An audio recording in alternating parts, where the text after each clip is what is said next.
اعوذ باللہ من الشیطان الرجیم بسم اللہ الرحمن الرحیم ربما یود الذین کفروا لو کانوا مسلمین۔ یہ 14ویں پارے کی پہلی آیت ہے اور سورۃ الحجر جو 13ویں پارے کے بالکل آخری سطر میں شروع ہوئی تھی اس کی دوسری آیت ہے۔ سورۃ الحجر کا نام سورۃ الحجر اس لیے ہے کہ قوم سمود جس علاقے میں رہتی تھی اس علاقے کا نام حجر تھا، تو اس علاقے کی نسبت سے سورت کا نام بھی حجر رکھا ہے۔ اور جو 14ویں پارے کی پہلی سورت ہے پہلی آیت ہے ربما یود الذین کفروا لو کانوا مسلمین، یہ بہت زیادہ جھنجھوڑنے والی آیت ہے۔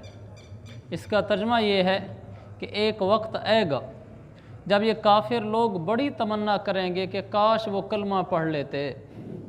یہ اس کا ترجمہ ہے کہ ایک دن ایسا آنے والا ہے کہ جب ایمان والے سارے وہ کتنے ہی پاپی گناہ گار کیوں نہ ہوں، ایک دن بھی مسجد کا رخ نہ کیا ہو اگر کسی مسلمان نے، وہ بھی ایک دن جنت میں جائے گا۔ ساری زندگی سوائے کلمہ پڑھنے کے ایک دفعہ بھی سجدہ نہ کیا ہو، ساری زندگی شرابیں پی ہوں، ساری زندگی گانے سنے ہوں، ساری زندگی لوٹ مار کی ہو، جو وہی تباہی حقوق اللہ اور حقوق العباد کے ساتھ وہ کر سکتا تھا سب کر ڈالی اس نے، نیکی کا نام تک نہیں لیا، لیکن اللہ کو ایک مانتا تھا، شرک نہیں کرتا تھا، رسول پاک صلی اللہ علیہ وسلم کو آخری نبی مانتا تھا، اس میں کوئی دوسری رائے نہیں رکھتا تھا، قرآن کو حق مانتا تھا، قبر کو حق مانتا تھا، جنت جہنم پر ایمان لاتا تھا، فرشتوں انبیاء پر ایمان لاتا تھا، اور آخرت کے بعد جو زندگی ہے اس کو مانتا تھا مسلمان، لیکن نیکی نام کی کوئی چیز نہیں کی تھی۔ ایک دن وہ بھی جہنم سے نکل کر جنت میں جائے گا، اور اس کو اتنی بڑی جنت ملے گی کہ جب اللہ اس کو سب سے آخر میں نکالے گا جہنم سے، اللہ تعالیٰ فرمائے گا اس پہ راضی ہے کہ جتنی دنیا تھی اتنی بڑی جنت دے دوں، پوری دنیا کے برابر تو یہ جنت۔ کہے گا اے اللہ اتستہزئنی، رب ہو کر مجھ سے مذاق کرتا ہے کہ میں کس شمار میں آدمی، مجھے پوری دنیا کے برابر جنت۔ اللہ فرمائے گا جا اس جیسی 10 دنیا ہو جائیں اس کے برابر جنت دی ہے، 10 دنیا کے برابر ایک جنت دی ہے۔ تو یہ اس کا مقام ہے جس نے کوئی نیکی نہیں کی، تو آپ لوگوں کا کیا مقام ہوگا؟ بہت بڑی جنت ہوگی انشاءاللہ۔ اللہ سے پر امید رہنا چاہیے، کسی حال میں یہ کلمہ نہیں چھوڑنا چاہیے، اسلام نہیں چھوڑنا چاہیے، بھلا ٹکڑے ٹکڑے ہو جائیں جسم کے، کوئی نہیں، مرنا تو ویسے ہی ہے، کفر پہ مرنا کیا مرنا ہے، کلمے پہ مرنا ہے۔ اور پہلے بھی میں نے سنا تھا عمارہ کا واقعہ کہ جب ان کے بیٹے کو مسیلمہ کذاب کے سامنے پیش کیا گیا اور اس نے کہا کلمہ کفر کہے، یعنی یہ کہے کہ حضور علیہ السلام آخری نبی نہیں ہیں، میں بھی نبی ہوں، اس نے کہا یہ نہیں ہو سکتا، تو مسلمہ کہنے لگا ٹکڑے ٹکڑے کر دوں گا، کہ جو کرنا ہے کر لے۔ آخر اس نے لٹا دیا اور اس نے کلہاڑے منگوا کر ٹکڑے شروع کر دیے پاؤں سے، اور اس ظالم اور بدبخت نے ٹکڑے کیے اور ان کے ٹکڑے ہوئے، ابھی سینے پر نہیں پہنچے تھے ٹکڑے کرتے ہوئے کہ پہلے روح پرواز کر گئی۔ جب ان کی والدہ کو اطلاع ملی، کہنے لگی لہذا الیوم ارضعتہ، اسی دن کے لیے تو دودھ پلایا تھا۔ تو میرے بھائیو، کلمہ پہ مر جانا، ٹکڑے ہو کے بھی مر جانا، واللہ یہ سودا سستا ہے اس سے کہ عیش و عشرت کے ساتھ کفر کی زندگی گزار جانا۔ کافروں کے ملکوں کا بادشاہ ہمارے گرے پڑے مسلمان سے کروڑوں درجے بدتر ہے، اور ہمارا مسلمان اس سے کروڑوں درجے بہتر ہے۔ ایمان کی دولت کی کوئی قیمت نہیں ہے، ایمان کے برابر کسی چیز کو تولا نہیں جا سکتا، اس لیے ایمان کو کسی حالت میں نہیں چھوڑنا چاہیے۔ ساری زندگی ایمان پہ گزرے اور موت بھی ایمان پہ نصیب ہو، اس کے عزم ہونے چاہیے۔ آگے اللہ نے فرمایا انا نحن نزلنا الذکر وانا لہ لحافظون، بڑی طاقت کے لہجے میں اللہ بولتا ہے، فرماتا ہے ہم ہیں جس نے قرآن کو نازل کیا ہے، ہم ہی ہیں جو اس کی حفاظت کر کے دکھلائیں گے۔ یہ وہ چیلنج ہے، یہ ان چیلنجوں میں سے ایک چیلنج ہے کہ جو کافر قبول نہیں کر رہے، کیا حرج ہے کہ اس چیلنج کو قبول کر لیں؟ اللہ کا چیلنج ہے کہ قرآن ہم نے اتارا اور ہم اس کی قیامت تک حفاظت کر کے دکھلائیں گے، تو وہ اس کی حفاظت نہ کرنے دیں، قرآن کو اس دنیا سے مٹا دیں، اور آج کفر کا جادو ہے، وہ سر چڑھ کے بول رہا ہے، تو وہ کر سکتا ہے کہ پوری دنیا سے قرآن مٹا دے اور لوگوں کو کہے کہاں ہے قرآن جو تمہارے رب نے کہا تھا حفاظت کر کے دکھلاؤں گا، کدھر ہے؟ وہ کیوں نہیں کرتا؟ یہ تو وہ چیلنج ہے جس کو وہ کر سکتا ہے۔ ایک دفعہ انگریز کا دور آیا، اس نے اپنے ماتحت سب ریاستوں سے قرآن ختم کرا دیا تاریخ میں، کہ کسی مسلمان کے گھر سے قرآن مل جاتا تو سولی پہ لٹکا دیتا تھا، تو واقعی قرآن ختم ہو گئے۔ تو وہ اپنے لحاظ سے کامیابی کو سمجھ رہا تھا کہ بس اب پار لگ گیا۔ ایک دن ان کا کوئی آفیسر ایسے گلیوں سے گزر رہا تھا، تو ایک مسلمان گھر کے باہر سے گزر رہا تھا، تو اس کو اندر سے قرآن کی آواز آئی، وہ ٹھٹک کے رہ گیا۔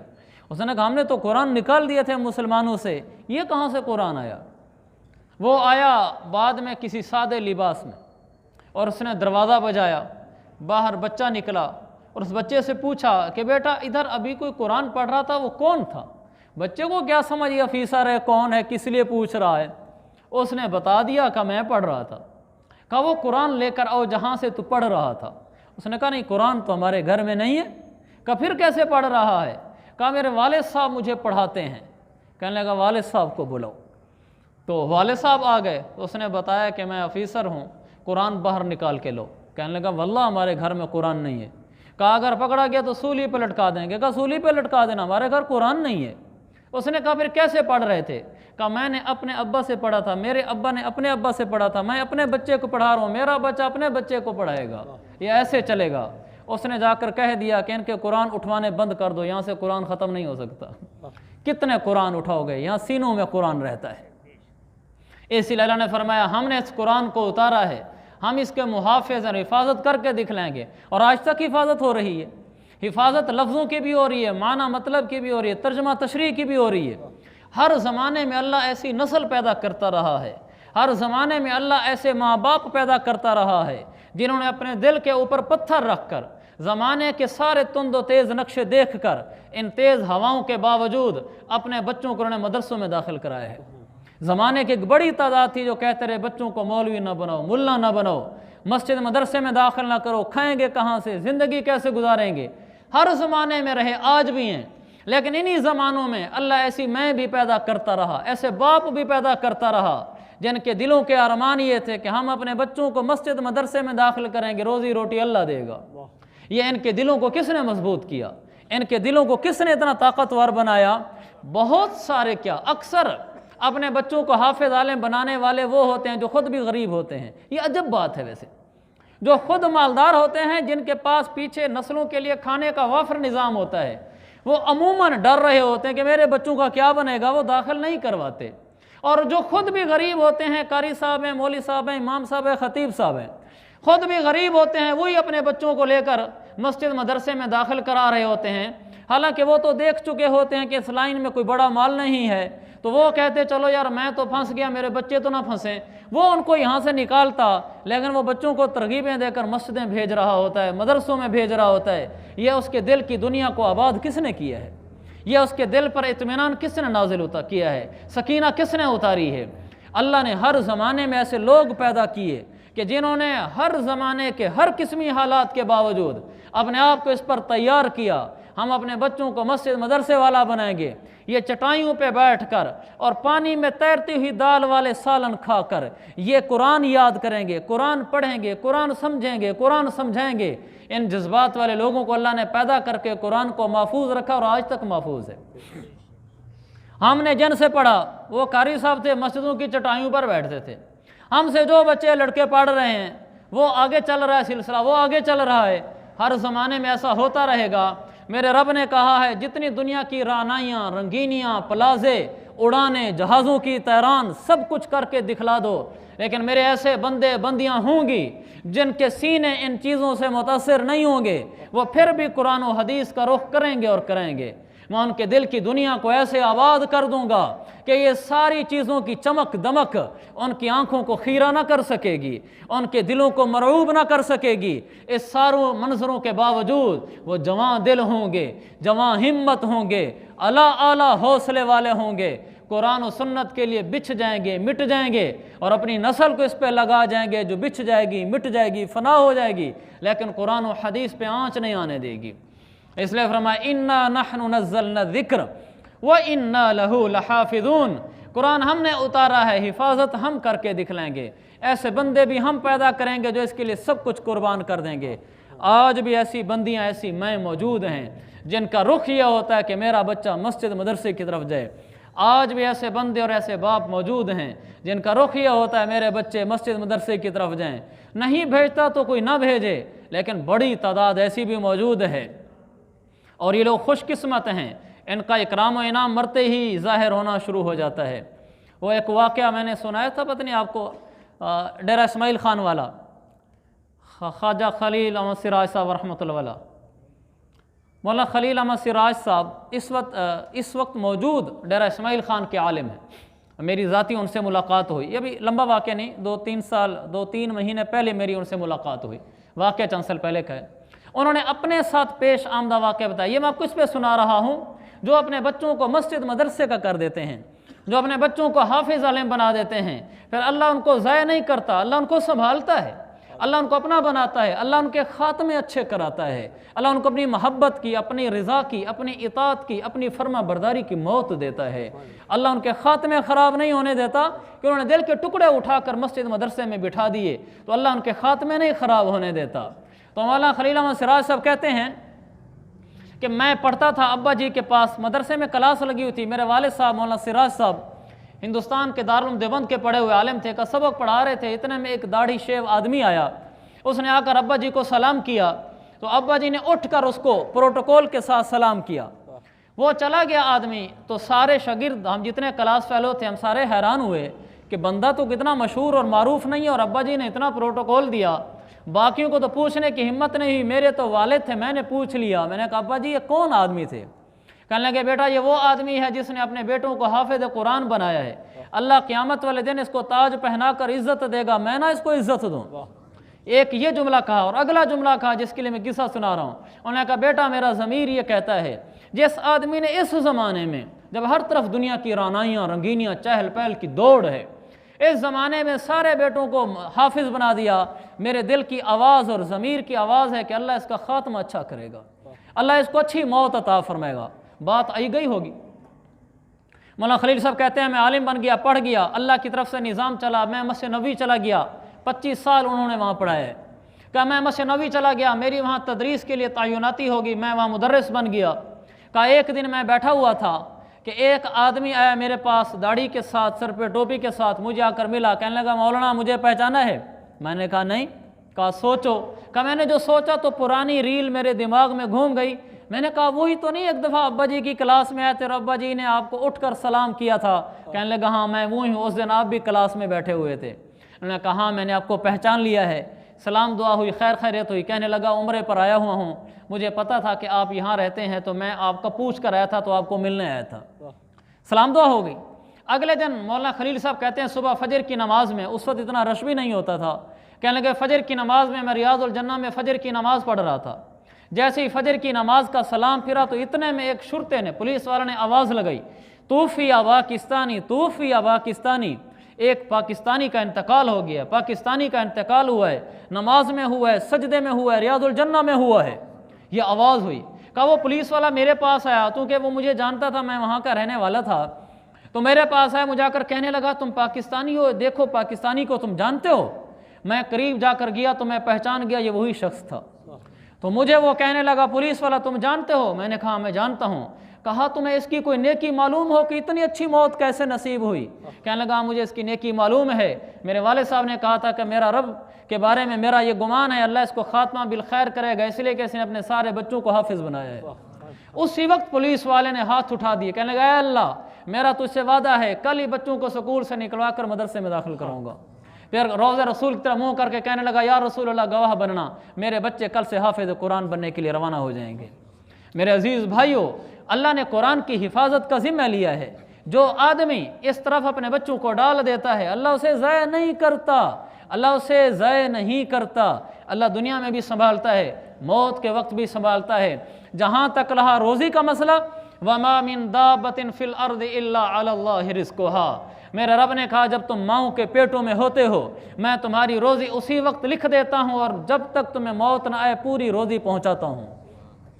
یہ میں نے آپ کو بخاری کی حدیث اور قرآن کی آیت سنائی ہے کہ روزی لکھ دیتا ہوں اور پوری روزی اس تک پہنچاتا ہوں مرنے سے پہلے پہلے۔ اس لیے بہت دکھ کی بات ہے اپنی اولادوں کو اس لیے مسجد مدرسے سے دور کرنا کہ ان کی روزی روٹی کا کیا ہوگا، جب یہ میں بوڑھا ہو جاؤں گا تو مجھے کون کھلائے گا۔ افسوس ہے، رب بچہ بن گیا ہے۔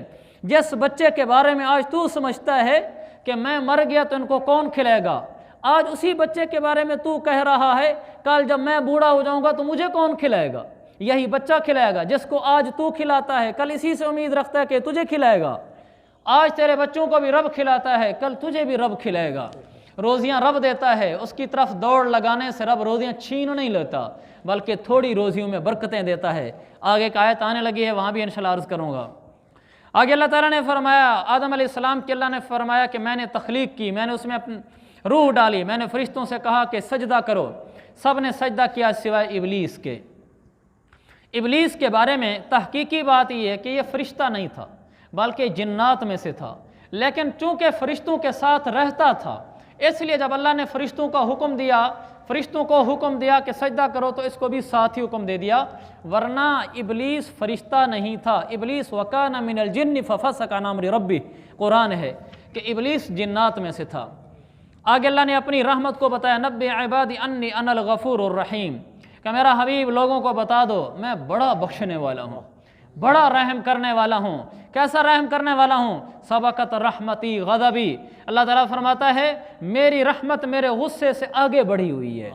میرا غصہ ہو جائے کسی پر اور میرے آگے وہ لجاجت کرنا شروع کر دے، میری رحمت آگے بڑھ کر اس آدمی پر غصے کو ختم کر کے اپنی رحمت کی آغوش میں لے لیتی ہے۔ کہ میرے حبیب ان کو بتا دو سبقت رحمتی غضبی، میری رحمت میرے غصے سے زیادہ ہے۔ اے نافرمانو میرے بندو، لا تقنطوا من رحمت اللہ، کبھی میری رحمت سے نا امید نہ ہونا۔ جب کبھی گناہ ہو جائے ہاتھ اٹھا دینا، ہاتھ نہ اٹھ سکے آنکھیں اٹھا دینا، آنکھوں پہ کوئی پٹی باندھ دے تو دل سے پکار لینا، وہیں رحمت برسا دوں گا۔ پھر آگے کہا وَأَنَّ عَذَابِي هُوَ الْعَذَابُ الْعَلِيمُ، ہاں میرا عذاب بھی ہے لیکن میری رحمت زیادہ ہے، عذاب کم ہے۔ اگر میری طرف دوڑ کر آ جاؤ تو میں اپنے عذاب والے کاموں کو بھی پیچھے کر دیتا ہوں، اپنی رحمت سے تمہارے گناہوں پہ پانی پھیر کے تمہیں اپنا مقرب بنا لیتا ہوں۔ آگے اللہ تعالیٰ نے اس سورت کے آخر میں تبلیغ کا حکم فرمایا، فَاصْدَعْ بِمَا تُؤْمَرُ وَأَعْرِضْ عَنِ الْمُشْرِكِينَ، میرے پیغمبر جو میں نے آپ پر احکامات اتارے ہیں ان کی کھل کر آپ تبلیغ کریں، اور جو لوگ شرک پہ اڑے رہیں اعرض عن المشرکین، آپ ان کی پرواہ نہ کریں۔ ہم آپ کی طرف سے انا کفیناک المستہزئین، ہم آپ کی طرف سے ان مشرکین کو کافی ہیں، آپ بے فکر رہیں، اپنے کام میں لگے رہیں۔ اس سے معلوم ہوا دعوت دینے والوں کے لیے کہ وہ اپنے دین کے کام میں، دعوت کے کام میں لگے رہیں۔ کچھ لوگ ان کا مذاق اڑاتے ہیں، ان کو برا بھلا کہتے ہیں، یا آگے سے جواب نہ دیں، ان کو چپ کر کے چلتے رہیں۔ انا کفیناک، اللہ فرماتے ہیں تم دعوت کے کام میں لگے رہو، تمہارے اوپر جو جملے کستے ہیں، مذاق اڑاتے ہیں، تمہیں ذلیل کرتے ہیں، ان کو چھوڑ دو، ان کو میں خود کافی ہوں۔ بشرطے کہ دعوت دینے والا اس کو کچھ نہ کہے، اس کا معاملہ اللہ پر چھوڑ دے تو پھر اللہ کافی ہو جاتا ہے۔ اگر دعوت والا خود نمٹنا شروع ہو جائے کہ تو کون ہوتا ہے مجھے کہنے والا، پھر اللہ ہٹ جاتا ہے درمیان سے، پھر اللہ کہتا ہے خود ہی نمٹ لے۔ آگے سورۃ النحل ہے، اس سورت میں اللہ نے بطور خاص اپنی نعمتوں کا ذکر فرمایا ہے، اس لیے اس سورت کا ایک نام سورۃ النعم بھی ہے، نعمتوں والی سورت، اور اس کا نام نحل اس لیے ہے، نحل کہتے ہیں مکھی کو، شہد کی مکھی کو، شہد کی مکھی کا اس میں بطور خاص تذکرہ ہے۔ اس تذکرے کی وجہ سے اللہ نے اس سورت کا نام سورۃ النحل رکھا گیا ہے۔ اللہ تعالیٰ نے فرمایا کہ میں نے تمہارے لیے سواریاں پیدا کی ہیں۔ کون سی سواریاں؟ گھوڑے، گدھے، خچر، یہ ساری تمہاری سواریاں ہیں۔ وَيَخْلُقُ مَا لَا تَعْلَمُونَ، اور تمہارے لیے وہ سواریاں پیدا کرے گا اے صحابہ جو تم ابھی جانتے نہیں ہو۔ کسی نے کہا تھا مسلمانوں سے، تم کہتے ہو ہمارے قرآن میں سب کچھ موجود ہے، جہاز کا ذکر کہاں ہے؟ اس نے آیت پڑھی وَيَخْلُقُ مَا لَا تَعْلَمُونَ، اللہ نے فرمایا میں ایسی سواریاں پیدا کروں گا کہ جب قرآن تم پر اتر رہا ہے تمہیں اس کا علم بھی نہیں ہے، لیکن ایسی سواریاں آئیں گی۔ آج ایسی سواریاں آ گئی ہیں، وہ آیت ہمارے لیے بھی ہے، یخلق ما لا تعلمون، ایسی سواریاں پیدا کرے گا جو تم اس زمانے کے لوگ بھی نہیں جانتے، اس لیے کہ بعد میں اللہ جانے کیا اللہ پیدا کرے گا۔ یہ اللہ نے بتایا کہ میں سواریاں پیدا کرتا رہوں گا، اور یہ پورا صفحہ آگے توحید کا ہے، بہت خوبصورت توحید ہے۔ الہکم الہ واحد، لوگو تمہارا معبود تو صرف ایک ہی ہے۔ فَأَنَّا تُؤْفَكُونَ، کدھر بھاگے جا رہے ہو؟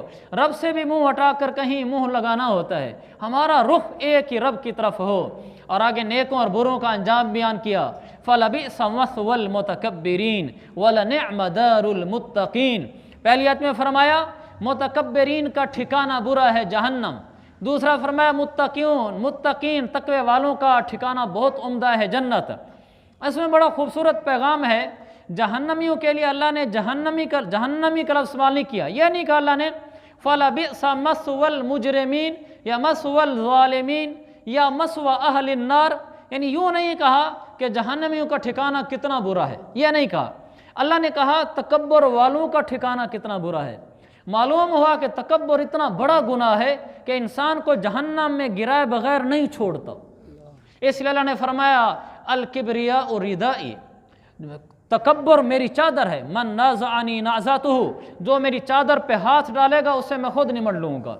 جو آدمی تکبر کرتا ہے، اپنے آپ کو بڑا سمجھتا ہے، دوسرے کہتا ہے کہ اپنی اوقات میں رہے، یہ تکبر کر رہا ہے۔ جو دوسرے کہتا ہے کہ مجھے جانتا ہے میں کون ہوں، یہ تکبر کر رہا ہے۔ جو دوسرے کہتا ہے کہ ہم جیسے تو نے دیکھے نہیں ہوں گے، یہ تکبر کر رہا ہے۔ جو دوسرے کو کہتا ہے کہ ہم بڑے لوگ ہیں، چھوٹے موٹے نہیں، ہمیں سمجھا کر، یہ تکبر کر رہا ہے۔ جو دوسرے کے بارے میں دل میں یہ سمجھتا ہے یہ تو ایسے لوگ ہیں، ہم بڑے لوگ ہیں، یہ تکبر کر رہا ہے۔ اور تکبر کا خاصہ ہے جہنم میں گرائے بغیر نہیں چھوڑتا، لہذا مرنے سے پہلے توبہ ضروری ہے۔ ابھی میں اور آپ ہم توبہ کریں کہ اے اللہ جتنا مجھ سے تکبر ہوا میرا معاف فرما دیں، آئندہ نہیں کروں گا۔ سارے ہم کہہ دیں اللہ میری توبہ، کیونکہ تکبر ایسی بیماری ہے یہ سب میں موجود ہوتی ہے، اللہ ماشاءاللہ جو اپنا علاج کر لیتے ہیں اللہ والوں کے پاس جا کر، ورنہ یہ سب کے اندر گھستی ہے۔ آگے فرمایا، یہ نہیں فرمایا جنتیوں کا ٹھکانہ بڑا اچھا ہے، فرمایا تقوی والوں کا ٹھکانہ بڑا اچھا ہے۔ معلوم ہوا کہ جس میں تقوی آ جاتا ہے گناہوں سے بچنا شروع ہو جاتا ہے، تقوی اس کو جنت میں پہنچائے بغیر نہیں چھوڑتا۔ جو آدمی گناہوں سے بچتا ہے اس کا جنت میں داخلہ پکا ہے، جو تکبر میں لگا رہتا ہے اس کا گویا جہنم میں داخلہ پکا ہے۔ اللہ تکبر سے حفاظت فرمائے، تقوی عطا فرمائے۔ آگے فرمائے فَاسْأَلُوا أَهْلَ الذِّكْرِ إِن كُنتُمْ لَا تَعْلَمُونَ، لوگو علماء سے مسئلہ پوچھ لینا اگر نہ آتا ہو تو۔ یہ بہت بڑی ضروری اہم ترین بات ہے کہ مسئلہ ہمیشہ علماء سے پوچھنا چاہیے، مسئلہ ہمیشہ عالم سے پوچھنا چاہیے۔ بعض دفعہ لوگ علماء نہیں ہوتے، پیر صاحب ہوتے ہیں، حافظ صاحب ہوتے ہیں، بزرگ صاحب ہوتے ہیں، لیکن عالم نہیں ہوتے۔ ایسے لوگوں سے مسئلہ نہیں پوچھنا چاہیے۔ جیسے ہم دوائی ڈاکٹر سے لیتے ہیں، ہر ایک آدمی سے نہیں لیتے۔ کوئی آدمی اسٹیتھوسکوپ لے کر بیٹھ جائے، پینٹ شرٹ پہن کر بیٹھ جائے تو ہم اس کو ڈاکٹر مان لیں گے؟ جب تک اس کے پاس ڈگری نہیں ہوگی ہم اس کو ڈاکٹر نہیں مانیں گے۔ ڈاکٹر نہیں مانیں گے ہم اسے علاج نہیں کروائیں گے، ہم کہیں گے اناڑی آدمی ہے، ڈاکٹر ہے نہیں تو ہم اسے علاج کرائیں گے، یہ میری جان کا نقصان کر دے گا۔ ایسے ایک آدمی عالم نہیں ہے، ہم اسے مسئلہ پوچھیں گے تو ہم اپنے ایمان کا نقصان کر بیٹھیں گے، اپنی آخرت کا نقصان کر بیٹھیں گے۔ مسئلہ ہمیشہ عالم اور مفتی سے پوچھا جائے، اور عالم اور مفتی کے ذمے ہے آتا ہو بتا دے، نہ آتا ہو کہہ دے بھائی مجھے نہیں معلوم، میں تحقیق کر کے بتاؤں گا، میں تسلی کر کے بتاؤں گا۔ ایسے نہیں کہ اندازے سے بتا دیا، پوچھ جو رہے ہیں نہ کیسے کروں کہ عزت خراب ہوتی ہے۔ یہ جنت جہنم کا مسئلہ ہے، یہ عہدوں کا مسئلہ نہیں ہے۔ مسئلہ آتا ہے بتاؤ، نہیں آتا کہہ دو مجھے نہیں آتا۔ تو یہاں بتایا کہ اپنی زندگی کے ہر موڑ میں علماء سے رابطہ رکھنا، علماء سے پوچھ کر چلنا، اور میں اس میں کہا کرتا ہوں علماء سے دوستی رکھنا، علماء سے تعلق رکھنا، اس لیے کہ انسان جن کے ساتھ دوستی رکھتا ہے، تعلق رکھتا ہے، اس کی صفات اس کے اندر منتقل ہوتی ہیں، اس کی زندگی کا اثر اس کی زندگی میں منتقل ہوتا ہے۔ اللہ والوں کے پاس میں بھی بیٹھوں گا، آپ بھی، میں بھی عالموں کے پاس بیٹھوں گا، آپ بھی، انشاءاللہ ہمیں علماء سے فائدہ ہوگا۔ اللہ تعالیٰ مجھے اور آپ کو علماء سے استفادے کی توفیق عطا فرمائے۔ تو علماء کے لیے اللہ نے لفظ استعمال فرمایا اہل ذکر، یہ نہیں کہا اہل العلم۔ علماء کے لیے تو یہ لفظ ہے، لیکن یہاں کا اہل ذکر اس سے یہ بتانے کے لیے کہ عالم کے لیے بھی ضروری ہے کہ وہ ذکر کیا کرے، عالم کو بھی ضروری ہے کہ وہ اللہ کو یاد رکھا کرے۔ وہ عالم ہی نہیں ہے جس کو اپنی زندگی میں اللہ یاد نہیں ہے، یعنی اس کی زندگی میں گناہ ہیں، اس کو اللہ یاد ہی نہیں آتا کہ وہ اطاعت والی زندگی گزارے، شریعت پر چلے، وہ اللہ کو بھول کر زندگی گزار رہا ہے۔ بھلا کتابیں پڑھی ہوئی ہیں، لفظ آتے ہیں، اس کو بھی عالم نہ سمجھنا۔ عالم اس کو سمجھنا جو عالم باقاعدہ بنا ہوا ہو اور اس کی زندگی بھی اللہ کی یاد والی ہو، یعنی وہ اللہ کو یاد رکھ کر زندگی گزارو، گناہوں سے بچ کر زندگی گزارو، یہ عالم ہے۔ اگر اس نے کتابیں پڑھی ہیں، حافظہ تیز ہے، بولتا بڑا اچھا ہے، کلام میں سلاست ہے، حوالے بڑے اچھے دیتا ہے، لیکن زندگی میں دین نہیں ہے، وہ کوئی عالم نہیں ہے۔ عالم کے لیے ضروری ہے کہ علم پڑھا بھی ہو اور علم کڑھا بھی ہو، یعنی علم اس کی زندگی میں نظر بھی آتا ہو۔ آگے خوبصورت آیت ہے اذا بشر احدهم بالانثى ظل وجهه مسودا وهو قدیم۔ وقت تھوڑا ہے، اس پہ زیادہ تو عرض نہیں کیا جا سکتا،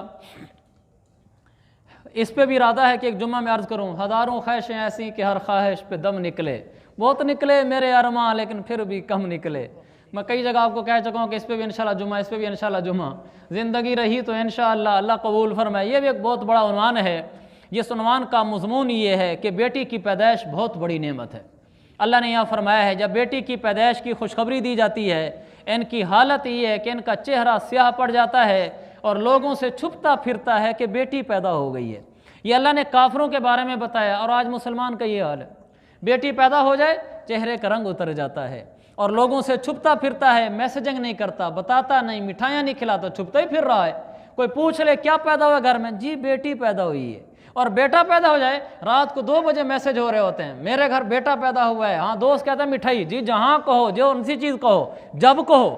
بیٹی پیدا ہو جائے، جی بیٹی پیدا ہوئی ہے، تحفے تیرے مسلمان ہونے پر بھی۔ اس لیے کہ یہ تو قرآن نے کافر کے بارے میں کہا ہے کہ جب کافر کو بچے کی پیدائش کی خوشخبری دی جاتی تھی تو اس کے چہرے کا رنگ کالا پڑ جاتا تھا اور اندر ہی اندر پریشان ہو جاتا تھا اور لوگوں سے چھپتا پھرتا تھا اور دل ہی دل میں سوچتا تھا کیا کروں اب، ذلت کے ساتھ ایمسکہ علی ہون، ذلت کے ساتھ بیٹی کو باقی رکھوں، ام یدسہ فی التراب، یا اس کو زندہ دفن کر دوں۔ یہ مسلمان نہیں کافر کے بارے میں ہو رہا ہے۔ اور آج کا مسلمان بھی الٹرا ساؤنڈ کرانے پر اگر پتہ چل جائے کہ بیٹی ہے، سوچ رہا ہوتا ہے پیدا ہونے دوں یا ابھی ضائع کرا دوں۔ کیسا مسلمان ہے؟ میں نے آپ کو پہلے عرض کیا تھا کہ ایک لیبارٹری میں گیا تو وہاں باہر لکھا ہوا تھا یہاں بچے کا پتہ کرانے کے لیے الٹرا ساؤنڈ نہیں کیا جاتا۔ تو میں نے لیبارٹری والے سے پوچھا کہ آپ نے کیوں لکھا ہوا ہے؟ تو اس نے کہا جی اس لیے کہ بعض لوگ ہمارے پاس ایسے آتے ہیں، اگر ہم ان کو بتا دیں کہ بچی ہے تو وہ جا کر بچہ ضائع کرا دیتے ہیں، تو ہم اس لیے نہیں بتاتے کہ ہماری وجہ سے کوئی بچی ضائع نہ ہو۔ یہ مسلمان معاشرے کا کوٹدو کا واقعہ سنا رہا ہوں، یہ مسلمان ریاستوں کا حال ہے میرے بھائیو۔ آگے اللہ نے فرمایا تمہارے لیے جانوروں میں بڑی عبرت کا سامان ہے، نسقیکم مما فی بطونہ من بین فرث ودم لبنا خالصا۔ اللہ تعالیٰ فرماتا ہے دیکھو میں اس کے گوبر اور خون کے درمیان میں سے سفید خالص دودھ نکال کر تمہیں تھنوں سے باہر پلا دیتا ہوں۔ عجیب بات ہے سائنسی لحاظ سے، یہ خون، یہ دودھ جہاں سے اندر سے نکل کر آ رہا ہوتا ہے، ایک طرف گوبر ہوتا ہے اور ایک طرف خون ہوتا ہے۔ گوبر اور خون کے درمیان سے من بین فرث ودم، گوبر اور خون کے درمیان سے دودھ نکل کر آ رہا ہوتا ہے، اور کتنا صاف شفاف ہوتا ہے، کتنا خوشبودار ہوتا ہے، کتنا میٹھا اور لذیذ ہوتا ہے۔ یہ اللہ فرماتا ہے ہماری قدرت ہے، ہم چاہیں گوبر کے درمیان سے، خون کے درمیان سے صاف شفاف مشروب نکال دیں۔ آگے سورت کا نام سورت النحل تھا تو شہد کی مکھی کا تذکرہ اللہ نے کیا، اوحا ربک الی النحل ان اتخذ من الجبال بیوتا۔ اللہ فرماتا ہے میں پیغام بھیجتا ہوں شہد کی مکھی کو، جا پہاڑوں میں گھر بنا۔ تو شہد کی مکھی کا کیوں تذکرہ کیا؟ اس لیے کہ شہد کی مکھی میں عجب نظام قدرت ہے، عجب نظام قدرت ہے۔ وہ کیا ہے؟ میں آپ کو کچھ باتیں اس کی بتاتے ہوں۔ ایک تو یہ مکھیاں اپنا چھتا خود بناتی ہیں، چھتے میں 20 سے 30 ہزار خانے ہوتے ہیں، 20 سے 30 ہزار۔ ہر خانہ مسدس ہوتا ہے، یعنی 6 کونوں والا ہوتا ہے، اور ایسا مسدس ہوتا ہے، ایسی ڈیزائننگ ہوتی ہے، آپ پورے چھتے کے خانے اتار کر نیچے رکھ لیں، کسی ایک خانے کا دوسرے خانے سے ایک سطر کا فرق بھی نہیں ہوگا، بالکل برابر کی جیسے کمپیوٹرائز ڈیزائنیں کی ہوئی ہو۔ یہ سب وہ مکھیاں کر رہی ہوتی ہیں۔ پھر پورے چھتے کے 3 حصے بنے ہوتے ہیں، ایک حصہ ان کا سٹور کے لیے استعمال ہوتا ہے، ایک حصے میں مکھیوں کی ولادت ہوتی ہے، اور ایک حصے میں ان کے فضلہ گندگی پڑتی ہے۔ یہ ان کی سارا اندر نظام ہے۔ پھر چھتے میں جتنی مکھیاں ہوتی ہیں ان سب مکھیوں کی ایک ملکہ ہوتی ہے، وہ ملکہ پھر ساری مکھیوں کی ڈیوٹیاں لگاتی ہے۔ ایک ڈیوٹی ہوتی ہے کہ وہ باہر سیکورٹی کے لیے بیٹھتی ہے چھتے کے اوپر، ادھر کوئی آئے تو تم نے ایک دم شور کرنا ہے، ساری مکھیاں اڑ جائیں گی تاکہ اس کے اوپر کوئی لاٹھی نہ مارے۔ آپ نے کبھی دیکھا ہوگا کہ آدمی جب قریب جاتا ہے تو ایک دم مکھیاں اڑ جاتی ہیں، وہ پورا ایک ان کا سسٹم بنا ہوا ہے۔ وہ مکھی ان کو اطلاع کرتی ہے تو ساری بھن بھنا پڑتی ہیں تاکہ بندہ ڈر کے بھاگ جائے۔ ایک مکھی انڈوں کی حفاظت پر ہوتی ہے، ایک مکھی نابالغ مکھیوں کی حفاظت کر رہی ہوتی ہے، ایک مکھی انجینئرنگ کا کام کرتی ہے، جہاں بھی چھتے میں کہیں ٹوٹ پھوٹ ہو جائے وہ اس کی تراش خراش کرتی ہے، اس کو پھر وہاں سے برابر کر دیتی ہے۔ ایک مکھی وہ ہوتی ہے کہ جس نے مکھیوں کو آواز دینا ہوتی ہے کہ او چلو، اور وہاں سے رس نکالنے جانا ہے،